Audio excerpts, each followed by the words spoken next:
Hello guys చిల్లి గవ్వలేని పరిస్థితి. నేను దీని గురించి మళ్ళీ చెప్తా. Early morning mini vlog. Correct గా ఈ రోజు 4:30కి లేచి ఒక పక్క అన్నం ఒక పక్క కూర పెట్టేసి గ్యాస్ మీద బ్రష్ చేసేసాను. కరెక్ట్ గా 6:40 కల్లా పాపలేదు. రోజు చేసి పని రోజు తిని దోశ రోజు బోర్ కొట్టేసి ఈ మధ్యలో కొంచెం గ్యాప్ ఇచ్చి చేస్తున్నా మళ్ళీ బ్రేక్ఫాస్ట్ అనేది. టైం మాత్రం ఒక 2-3 మినిట్స్ అటు ఇటు అయిపోద్ది కానీ టైం కు అన్ని పనులు కావాలి. చేస్తూనే ఉంటే పని మీద ఆలోచన రాదు, పని చేయకపోతే దాని మీదనే ఉంటుంది.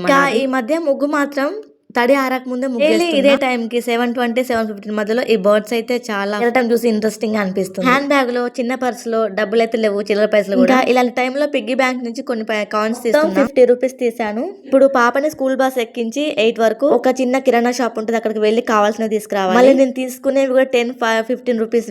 ఇంతలోనే పాలు వచ్చాయి. పాలు కూడా కరెక్ట్ గా వెళ్లే టైం కి వస్తున్నాయి స్కూల్ వ్యాన్ వచ్చే టైం. ఈ చిల్లర పైసలతో నేను ఏం కొన్నానో మీకు నెక్స్ట్ వీడియోలో పోస్ట్ చేస్తాను. వీడియోస్ మినీ వ్లాగ్ షార్ట్స్ చూస్తూ ఉండండి. ఇదిగో చూస్తూ వదిలేస్తున్నారా, లైక్ ఇచ్చి వెళ్ళండి.